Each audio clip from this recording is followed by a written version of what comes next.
Let's talk about a bit of dream casting. Okay. Right. Ncuti Gatwa has been announced as the 14th, maybe 15th Doctor, depending on the whole David thing. You know, in terms of the Ncuti Gatwa era. That's all we really know. We know we got David and Catherine coming back, but that's presumably before Ncuti Gatwa comes into the show. Yes. So with Ncuti, who would you like to see as companions or possible companions? Oh, God. As actors. Who's your dream casting?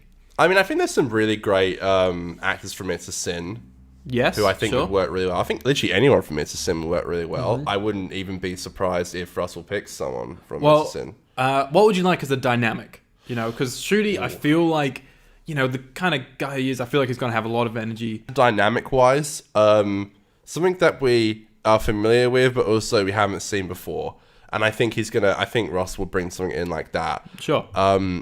I believe we're kind of theorizing that there's going to be like, it's not going to be maybe like what he did with like his old era with like 13, 12 episodes. We're going to probably be a bit shorter. I heard a rumor of 8, but it's just a rumor. Yes, I heard that too, yeah.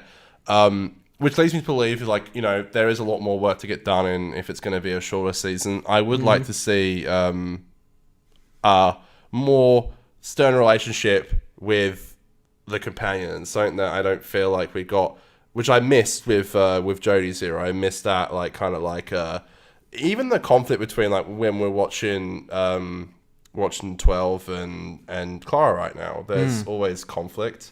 Yeah, and I really like that. I feel like something like that.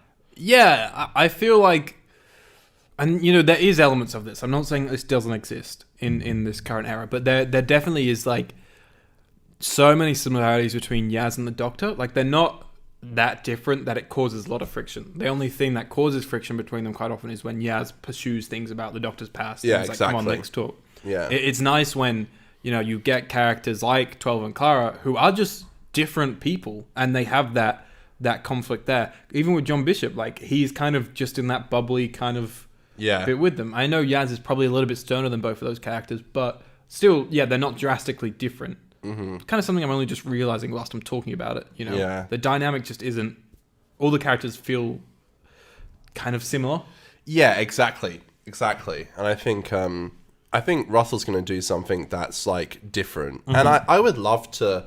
I was thinking the other day, I would love to have like a scene maybe in like the 4th episode where, like, you know, the companions like disagree with the Doctor. Yeah, and, like, that stuff's great. Something happens, like they're quite big, like halfway through a season, like shake it up, like have the Doctor completely like shut them down and be like, you know, you do as you're told, like, you're traveling with me, you do as you're told. Yeah. Like, get in the TARDIS, like don't do what you're gonna do. Like something like that, where they try and say something, it's not gonna work, they can't do it. Yeah. Think about like the Wars of Mars ending kind of thing. Well, that'd be awesome. We did kind of get that in the Haunting of Villa Diodati, but I think we didn't get the ramifications of it. Yes. It was very quickly moved on from. Yeah, and like, you know, I think there are parts of you know, Jodie's era that do work with the companions. I haven't rewatched episodes like that for a long time, and I'm looking forward to rewatching them on the show. But I think what we do need is a bit of a mix up, and I really do hope that we get. I really hope that we get a Dark Doctor. Like, I really do hope that he is, like, you know, similar to Capaldi. Like, I really do. Yeah. And I think we're going to get something like that. I'd be surprised if we didn't. But I do think he's also going to put his own twists on it. And, like, it's crazy. The guy is so in demand. Like, he's doing the Barbie film right now. He's doing Sex Ed, and then he's filming Doctor Who. Like, he clearly sees something in Russell's writing that makes him want to do it. Yeah. 100%. And that's what excites me the most, that he has all these opportunities. But he's gone with Who. But he's working with Doctor Who. He said he's looking forward to playing the Doctor for a long time as well, I believe, on the BAFTA. He said that. So that'll be interesting to see how long that long time is. You know, it'll be nice to break the 3-season cycle. I don't want a Tom Baker 7 season, but like 4 or 5 could be nice, you know? Like, Sex Education... Sorry, I'm just saying Sex Education because of Ncuti.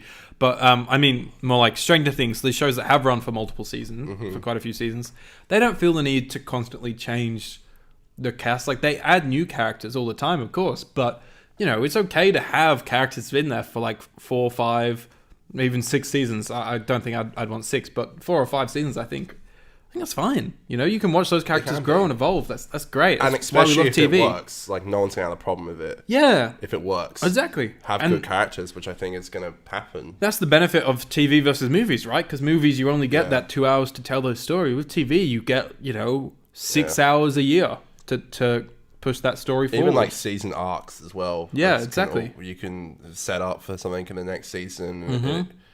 As for casting, though, it's a really good question. Yes.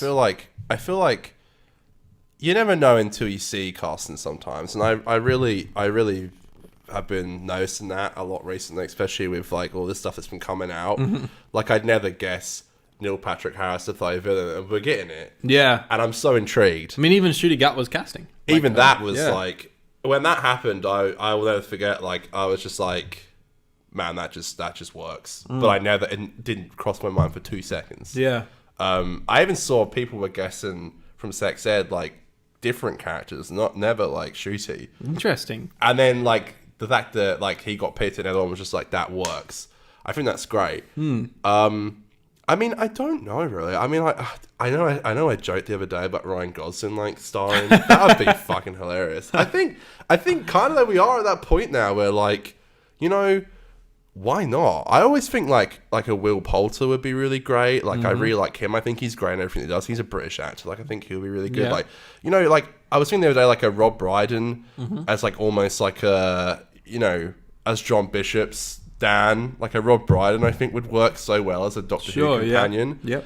I kind of like my list kind of goes on, but I think there's no such thing as like